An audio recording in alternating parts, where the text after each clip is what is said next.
At Direct Service Garage Doors, we are your one-stop shop for all things garage door. From garage door repair and broken spring replacement to new garage doors and openers, we do it all. We're proud to be among the highest-rated local garage door companies in all of Northwest Arkansas. Our highly trained technicians are available 24 hours a day at no extra cost to you. So if you have an emergency, call us today, 479-203-5880, or visit our website at directservicenwa.com. Don't wait days. We'll fix it now.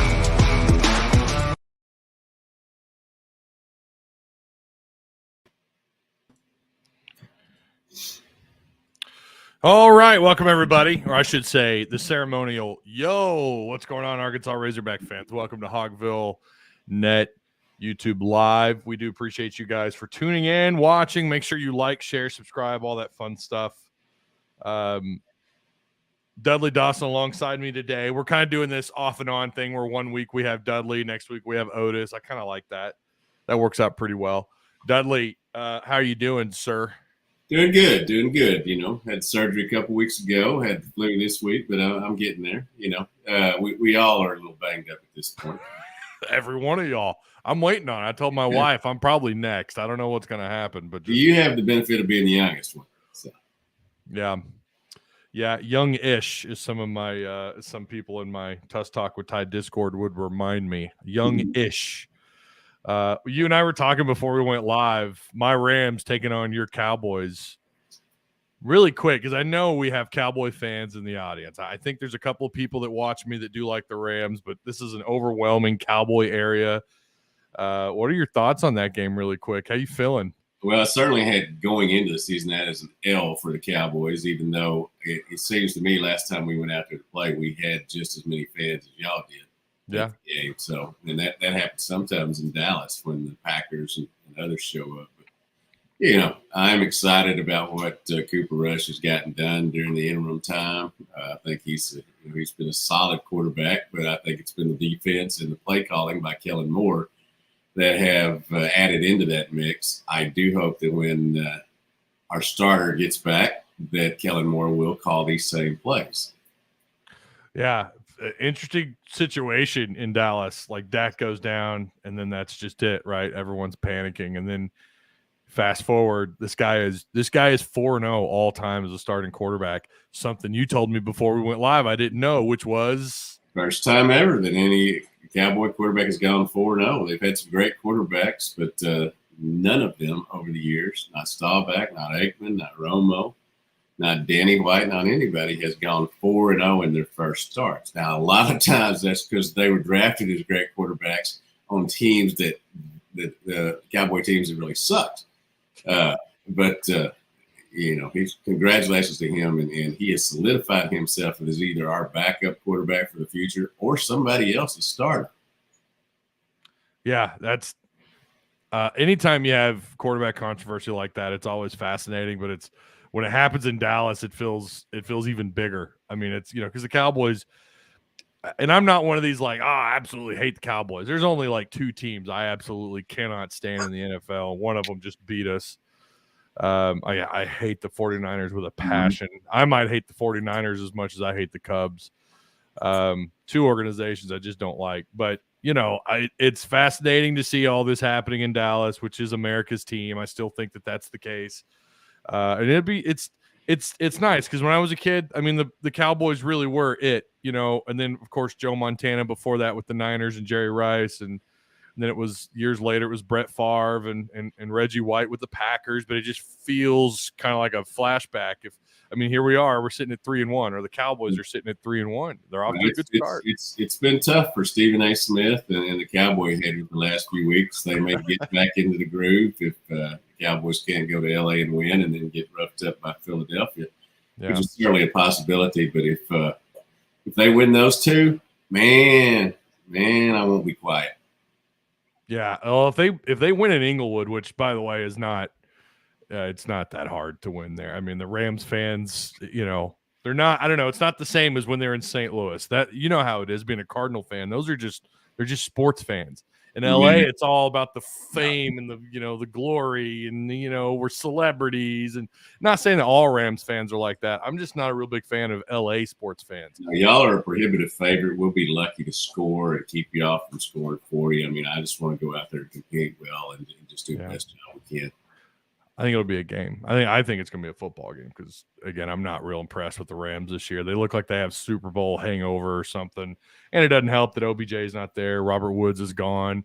Witt at left tackle gone. Injuries. That's one of the biggest things is Witt being not there anymore. Yeah, that's a blow. All right, well, what everyone's here for. By the way, if you guys haven't already, go to hogville.net. You can create an account. You can take part in the message boards. Dudley Dawson knows Kirk, Kevin McPherson, keep you guys up to date there. And also the wonderful articles written by these gentlemen. It really is top of the top. There's some great writers in this state, but I really think hogville.net. And I'm not just saying that because I'm here. I've always thought that. These guys are well respected, and that's not for just any reason. That's simply because they're good at what they do, and they've been doing it a long time. James doing a great job getting us photos. Say that again. What now? D. James doing a great job getting us photos. Yes, he is. Absolutely. We have the Avengers. That's what we have. That's our team here. I'm just kind of the guy that sits on the sidelines and cheers for everybody. Yay. And then bring you guys on here, but I enjoy it. I'm having a blast. All right. Arkansas is getting ready. This is going to be yet again another tough test. It's a part of that really rough October schedule, which is just daunting. After this, you've got BYU. So this doesn't get easier from this point on. Sure, it's not Bama, but it's still the SEC, and then you have BYU as a non-con at their house, which is a sight to be. If you've not ever watched BYU football at home at night, well, actually, they got a kickoff at 2:30, right? Right, 2:30. And BYU is at Notre Dame this weekend, which is interesting. They are. Yes, 2:30. That's right. So if you want to get a chance to watch them, but I've seen them play at home a couple of times. I watched them once last year, and I watched them once this year. That crowd, I don't think they'll be as tough as they are at night, but they get loud, and that's going to be a hell of a challenge. Gorgeous setting too. It is. Oh my gosh, it is. Yeah, we're going to get to see that on television. That's nice. That's the perks of it being a day game. All right, October 8th, Mississippi State, this Saturday, 11 a.m. kickoff. First off, let's start there. Sam has said he likes the 11 a.m. kickoffs. He prefers the 11 a.m. kickoffs on the road. Does that give Arkansas? And I'm only asking this because someone brought this up to me in a question in a DM, and I thought it was an interesting take. He thought that gave us an advantage. What do you think? Does Arkansas have an advantage with this thing being earlier in the day? It's hard to say. I think it could very well be a disadvantage for Arkansas if they were playing at 6 o'clock tonight. Everybody's revved up, lubricated up, and ready to go. As fans and ringing those cowbells, which they'll be doing anyway. But a lot of people who have never been to Starkville don't realize what an intimidating atmosphere it is when they're good, when they've got their fans going, and especially at night. So I do think. I'm not sure that Arkansas is going to win the football game because they're playing at 11, but I do think that if it would be a much harder chore for them if they were playing at night and everybody was ready to go, spirited and all that. What did Sam say? The later in the day, the better the tailgates or something. Talking about people getting spiced up, getting a little, and that's true anywhere, not just Starkville. We know it all too well in Fayetteville and Little Rock. That's on a Tuesday or Wednesday in Starkville, not even a Saturday. So, yeah, that's very true. All right, the question that everybody has. We heard Sam Pittman clarify this yesterday, more or less. I don't want to say he's changed his tune, but we have a little bit better idea of what's going on at quarterback for Saturday. But then at the same time, I'm still puzzled. I don't know what's going on at quarterback on Saturday. Who's playing? I guess we'll know, Saturday morning. Obviously, the things that have come out are that KJ is traveling. Now, I expected him to travel whether he was going to play or not because he is, in fact, a quarterback whisperer, for these two guys that are going to be playing. Cade Fortin has seen a lot more action in college football than Malik Hornsby has. I'm not sure that enough people know Cade Fortin's backstory. Played at North Carolina, played at South Florida, is a guy who has had injury problems, but has seen really good defenses. He's played against a couple of SEC teams in his career there. He's a young man who grew up in Sewanee, Georgia, which is where my wife actually was a teacher before I went and saved her and rescued her and brought her back to Arkansas. They have a great football program down there at North Gwinnett that he was a part of. Great IQ, football IQ. I think he's going to go out and do a pretty good job. It's been interesting. He goes 4 of 10 last week, and I think 2 were dropped, and has 1 rush for 9 yards. And everybody has, I shouldn't say everybody. There's a lot of fans who would already dubbed him. He's horrible. Yeah. Well, I don't think he's horrible, or they wouldn't have brought him here. Now the Malik Hornsby situation, I think there have always been a package of plays for him at quarterback and a package of plays for him at wide receiver. Those package of plays at wide receiver have not worked. The package of plays at quarterback have not even been, trotted out yet. I would be stunned if he doesn't get in the game and run some type of package of players. I do think that Cade Fortin will start, get the vast majority of the snaps, because if he is, and they've made it clear, even put it on the depth chart this week, that he's the number 2 guy behind KJ, then I suspect that, as you know, from going out to practices and college football practice, the number 1 guy gets a lot more reps during the week than the number 2 guy. And, you got to get both of them ready. But, I would be stunned if KJ plays. Now, I'm not saying it's not going to happen, but I would be stunned for a couple of reasons. Number 1, concussions are a thing that's in the news now a lot. Back in the day, it used to be we just got our bell rung and like Newport head coach Bill Keaty told me to get back out there. Get back out. I'd be fine. It wasn't as much of a focus as it is now, but especially with what happened last week with Tua, and in the last 2 weeks really with Tua, and their medical professional getting fired over his decision and not doing a really good job there. I think everybody's going to err on the side of caution as they could, because this is KJ's future. It's not, everybody wants to win the football game if you're over there and a coach and players. This is his future. You cannot put him in a situation in harm's way if he's not right. So I think that, and I do think it's one thing that I answered some question on Twitter just a little while ago. Sam Pittman doesn't make a decision on whether KJ Jefferson gets to play. He doesn't make the decision on whether Miles Slusher gets to play. When it comes to concussions and all these other injuries, they have to be cleared by a medical professional. So there is a doctor doing this. So if you thought KJ got hurt last week and had a concussion and then went back in there, that was not a Sam Pittman decision. That is a medical people. And I know a lot of the doctors who have been involved in this on the Arkansas sidelines. That is a cleared medical decision.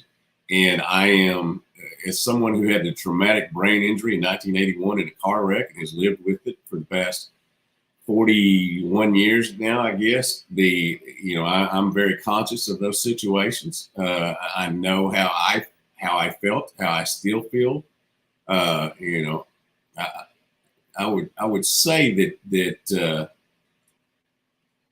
from now on, especially since it's been in the news so much, the decisions on putting people back into ball games quickly are going to be very much criticized, concentrated on. So I do not think they will put the young man out there unless he's been cleared. And to me, we don't hear a lot of 4-day or 1 week guys being cleared. So, I realize everybody wants to win the football game, but unless there has been a miracle recovery and there are absolutely no symptoms, then I wouldn't play. Yeah, I think the right move is to not play him. I think that the daunting task that this staff has is clearly to figure out how to utilize Malik and how to utilize Cade Fortin. And clearly Fortin's going to be QB2. I watched them practice this week. Clear, Fortin ran with the 1s, Hornsby ran with the 2s. I mean, it's hard to say. I mean, you've been there. Fastball, you can only dissect so much from fastball. I mean, But, they certainly looked primed. I thought they looked as clean as you can look in fastball. I thought overall, like, all right, well, if they can get close to what we're seeing here, maybe they'll be all right. Going back to his play against Alabama, I do agree. Something that did look promising was how quick of a release he has. He lets that ball go. He identifies coverage really quick. Now, Bama was probably in prevent defense at that point. I'm sure they had some twos back there. I don't know. I'm sure they're playing it safe. Will Anderson was still in the game and coming at him. Say that again? Will Anderson was still in the game and coming after him, though. Yeah, he was, and that's true. And it's again, that's speaking to that decision making, right? And that's speaking to that identifying coverage as quick as he did. I was impressed, and yeah, I think at least one of those were a drop. His career numbers aren't great. I don't want to sit here and I know we're going to get accused of pumping him up. We're not trying to, but I did think he looked good in that game when he was called out to come out and play against Bama, and I thought he looked good so far from what I've seen this week. I was there Monday and Tuesday, but that only goes so far. The other good news here is Mississippi State is not an elite pass rushing team. They're pretty mediocre in pass rush. I think they're middle of the pack or towards the back of the middle of the pack in actual sacks on the year. What they do really well, though, is they force turnovers. They're tied for second in the conference in interceptions. I think they have 5, maybe. I just had that stat up here just a second ago. But they come from all over the place. As Coach Pittman said earlier this week, and if you go look at some film, their deal is to bring people from all over the places to fill gaps and shut down the run game. Yeah, obviously it's what Arkansas wants to get out and get done. Arkansas, if they rush for 200 yards in this game, I think will win the game. Unless they have a bunch of turnovers or something. That Arkansas needs to the Texas A&M game, 54 rushes, 19 passes. Everybody criticized that, so there should have been more balance. Well, let's be honest about this. KJ doesn't fumble. You're going to win that football game using those amount of rushes. That's what Arkansas is, a rushing power football team. They've got to do a great job at that to win. And you've got to have you've got to have some play action passes in there, and he's got to be able to complete some, or either one of them's got to be able to complete some. But it is not about 32 rushes, 32 passes. It's about taking advantage of what you can do. I agree. How much different do you think the offense will look this week? How much is it going to be? Are they going to get away from RPO? Are they going to stick with RPO more? Are they going to ask Cade Fortin to run 16 times? Like, how do you think they approach that from a play calling standpoint? I think that they probably have been working on that and trying to figure out what's best all week. Obviously, they know what are the strengths of Cade Fortin. It's passing the ball. He's a decent runner. He's not KJ. Not many people are. Yeah. Obviously we know Malik is fast. Of the many things that have been said about Malik Hornsby, be they positive or negative, the fact that he's fast is a factual statement. Yeah. Whether he's an SEC quarterback, whether he's an SEC wide receiver, those are opinions. But the dude is fast. And you gotta believe that they will put him in some RPO situations. And I think they'll have to put Cade Fortin in that as well. The thing you can't do is get very predictable.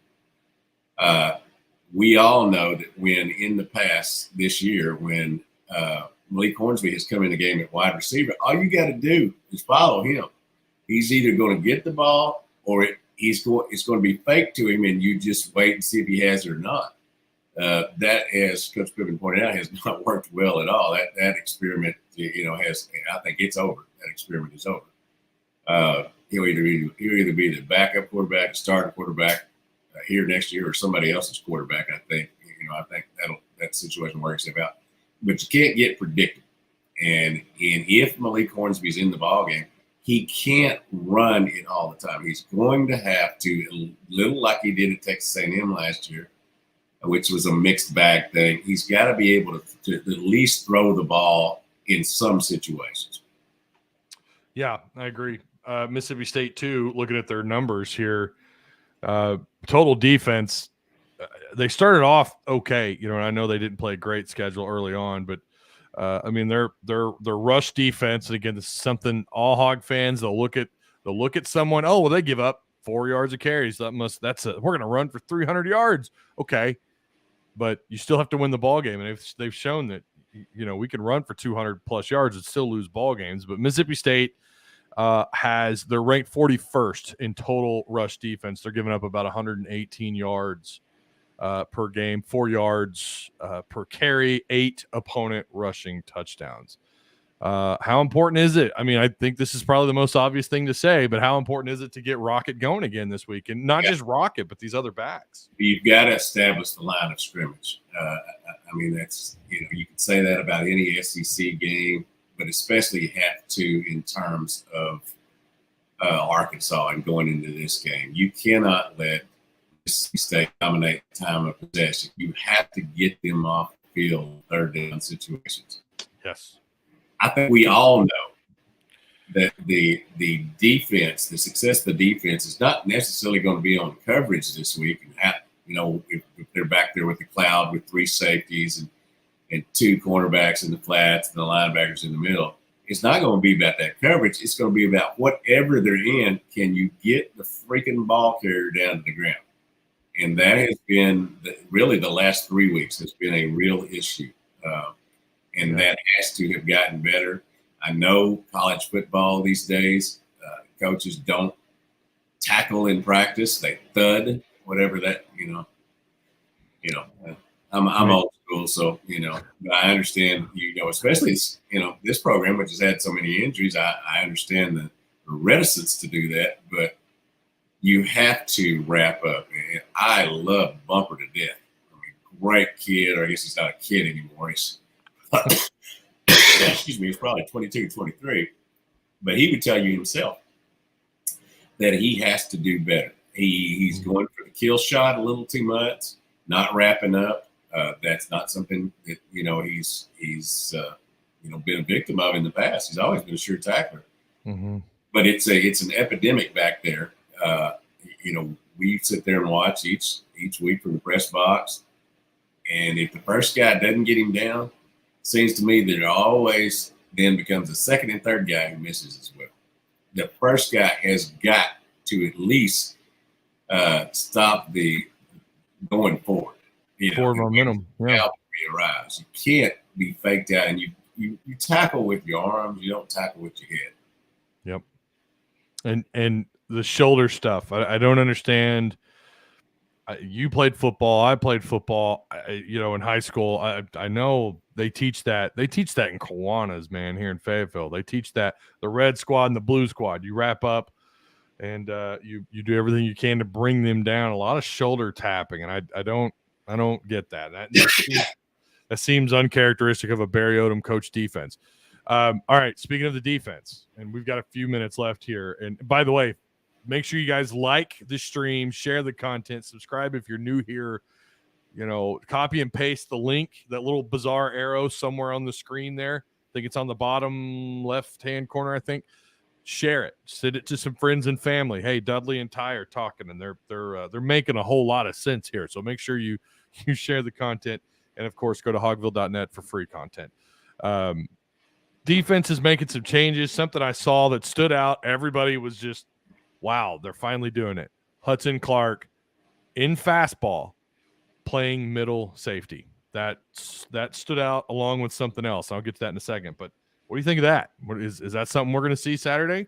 Well, you got to get the best 5 or 6 out there on the field that you have healthy. You have to be able to put this defense in situations, especially secondary, that they can cover. I think, when I talked to Coach Odom over the summer for some preseason articles, he was excited because he thought he was going to be able to play more man-to-man this year, and that way he'd be able to bring more pressure. They've certainly been able to bring more pressure, but the man-to-man has been spotty at best, and I think that's why it appears they're going back to the cloud, whereas, as we were talking about, you have 3 deep safeties covering a third, each a third of the field deep. You have the quarterbacks in the flats, and you have Drew Sanders and Bumper Pool, any other linebacker that might be out there covering the short middle.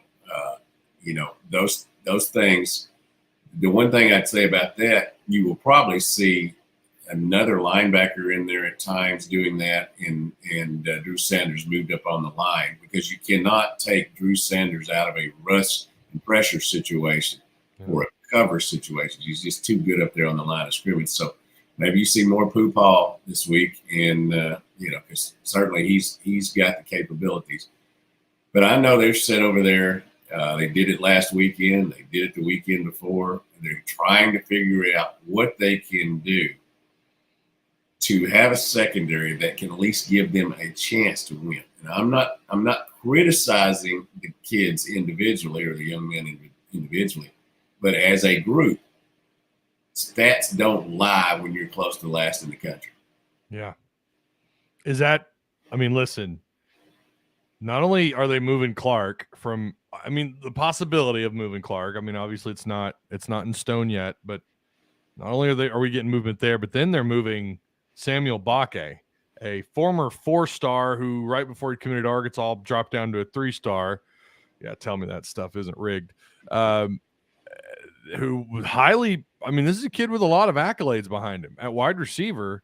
Did he play high school corner? Do you know? Yeah, he did. He did in the 10th grade as a sophomore. Then he didn't. Okay. But there were some of his offers with the schools. He had a lot of major offers. There were some of those offers were talked to him about playing defensive back because they liked the athletic ability he had there. I think it's interesting that Coach Pittman, has told him, he's come flat out and told him, yes, play quarterback now. And then if you want to go back to wide receiver, we will let you do that. But he said, I'm not sure you want to go back there because, Mbake might be a very good wide receiver, but he sure has the instincts and the size to be a really good defensive back. He's got speed as well. We'll see how it plays itself out. But if he gets over there and has success, number one, it's going to help Arkansas. And number two, he just may stay over. And like you said, much needed. I hope that doesn't encourage him to, I don't want to be here if they're going to play me at corner. It sounds like he wants to play wide receiver because unless I heard wrong, was it promised to him that he was going to move back to wide receiver next spring? Or Sam has already told him that he and I guess I should differentiate between which Sam. Coach Sam told the player that yes, if he wants to move back to wide receiver in the spring, he would let him do that, but that he didn't know if he'd want to because he just thinks that maybe this might be the spot for him. Might be his spot, yeah. And I see the question is Mbake going to play quarterback this weekend? You don't get a guy ready with second team reps unless you're going to play him some. That's true. Talking with someone about that, I didn't think they would. I said, well, I don't. Surely they're just trying to inspire the guys in front, right? Like they're trying to pump these guys up in front. But then the more I thought about it, wait, he was running twos. Like, he was. I'm not saying he's going to get 30, 40 snaps, but he's going to see some action because another reason from the big runs last week, had to do, I think, some with misalignment and some, just not having the speed. But you also had a defense. The secondary guys laid a ton of snaps. I think some of them were in the 60s and the 70s. Obviously, we saw Miles Slusher get beat a couple times. They let us know that he had a hamstring injury and was not playing at full speed after the game, and so that makes a little bit more sense. But you've got to have a little bit more depth back there, and so I think he'll see some snaps. And I do think as soon as he comes in the ball game that Mike Leach and Will Rogers will yell, "There he is!" Yeah, probably. And he's a big dude too. We're not talking about a 6 foot, 180-pound guy. Bake's like 6'2". I think at one point they had him listed close to 6'3", one of the recruiting sites. That's a big guy, and I've seen him walk within like 20 feet of us. Yeah, he looks like he would be a pretty tough corner to deal with. In fact, I almost thought he looked more like a safety than a corner. But and also talking about Hudson Clark really quick, he's also, and you and I have talked about this, and Otis and I have talked about this. He's also the best open field tackler among all those corners. So it seems like a natural move for him to go to that middle safety spot. Like he gets a lot of grief because he's been burned a few times, and you know when that happens. But you know, if you believe the numbers from Pro Football Focus, he's the best defensive back Arkansas has had the past couple of years in terms of coverage. I know that may sound weird to people because they remember the times he's got burned, but he is one of these guys that, for whatever reason, you know, he gave up some passes. They automatically said, "You suck, and you could never be any good," and that's just not the case.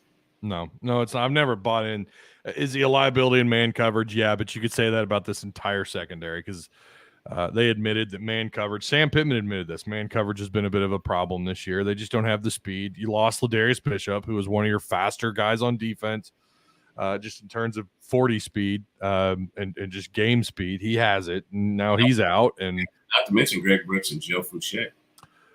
And Mo Brown. I mean, you lost all these pieces, and now Catalan. So it's so hard for me. The Fire Barry Odom folks, I don't understand it. It's not like this guy was gift wrapped a lot. And yeah, it's his defense. Year 3, he should have been ready, blah, blah, blah. But man, the portal, all these changes on top of that kind of loss. I like Dwight McLaughlin. I think Dwight McLaughlin he leads the team in picks.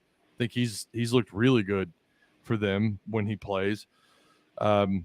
As you well know, somebody's got to be the fall guy. Somebody's got to get. Oh yeah. It's been a constant thing. I have a son named Brooks who's 31 years old now, and when we would go out to eat when he was young, people would come up to me and want to talk football while we were eating, and somehow it was my fault because I wrote that these guys were really good when they were being recruited, and so anytime Arkansas doesn't succeed or gives up a lot of yards or something, he calls me and wants to know how I'm doing because he says, I know it's your fault. Because people used to say it. Well, it's amazing that, and I see this on Twitter, and this, I know we're going to log off here in a second, but the people blaming media saying that we hyped up, and I say we, maybe they're not talking about us, maybe they're talking about other people, but I mean, clearly we've got some legacy writers over here. And then now we're doing the YouTube thing. I'm sure some people have thought of us or thought of things that have been written from Hogville, from you and Otis, or anything that I've said here on Tuss Talk. And I have had one person, I've had a couple people tell me that I hyped Arkansas up too much. And it's bizarre because all we've ever done is told the story from what we saw through fall camp. That's all we've done. I mean, yeah, I think one thing maybe we got wrong, or at least I did. I thought the wide receivers were going to be really special this year. Now, clearly, I think what we saw was maybe it's the secondary more than it's the wide receivers being great. Maybe it's just that the secondary is it's the weak part of the team, and that's what got exposed. Maybe we should have focused a little more on that. I don't know, but I also saw corners making plays, and not only that, this, Dudley. Otis knows this. How much time do we get? We don't get a lot of time. 20 minutes. Yeah, 4 periods or whatever. I thought at the start of the year that they would probably go 7-5. I thought they would, and maybe they're headed toward that. Maybe they're headed towards 6-6. I never bought into the 10 game winning team. We'll see how it plays itself out. But, yeah. One thing as you learn and get as old as me and Otis and others, you'll find out that you cannot care whether people like you or not. No. I go to sleep with a beautiful woman every night. It's not because I'm a great writer. It's not because, I'm certainly not great looking, but I'm funny and cool, and I like myself. So, I don't care whether anybody else likes me or not. Oh my God, that is the best thing that has ever been said since starting this. That was great. And yeah, me too, man. I got a happy wife, happy life. Absolutely. She's gorgeous. I love my wife. I'm not able to do this without her. Yeah, I've had shots taken at me. I had people threaten, Ty, I'm going to see you at the Bama game. I had someone threaten that. Me and my boys are going to see you at the Bama game, Ty. Like, okay. They clearly can't tell how big you are behind the mic. Well, that's just all that extra eating that I do. But yeah, I've seen a little bit of it. I have, on one occasion, I have had someone come up when we were eating dinner, my wife and my kids, but he was nice about it. He didn't take shots at me. He just said, I love your show, man. But it was the first time we're eating at the Mexican restaurant down here on 412 East. And that was bizarre. That was like 2 years ago. It was a little strange at first, but then the guy was cool about it. I couldn't imagine if someone came up like in your situation, was like, oh, you were wrong. And all that. I might have to ask him to take a step outside at that point. I don't know. William Phillips says, talk forever, Ty, stun the like. We're going to end it there. Dudley, this was, as always, it's a lot of fun, man. Enjoy it. We'll do the post game. I think the plan is, as usual, me, you, and Otis. So we'll knock that out, and hopefully a lot of positives to talk about. That's what I'm looking forward to. So by the way, it just came down the pike. Arkansas will play the Texas Rangers instructional league team. Yes. We see at 6 and then 9 o'clock. We need a 9-inning game. Thursday at 4 and a 7-inning game. That's next week.